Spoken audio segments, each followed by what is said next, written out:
So, do you also have a jar of boring nuts laying around your kitchen counter that nobody likes to eat? Come on, let's make it interesting in just one simple step.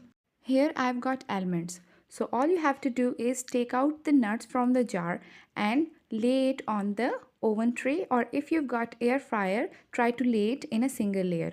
Put it in the oven. Bake it for 15 to 20 minutes on 180 degrees centigrade, and in air fryer try to bake it for 15 to 20 minutes. After taking it out, leave it in cool air, or just like the fan that I'm showing. I don't know why I'm showing the fan, but leave it in air and let it dry for 15 to 20 minutes more. After cooling completely, transfer it into the desired jar. Do not transfer it directly from the oven as they will turn out soggy.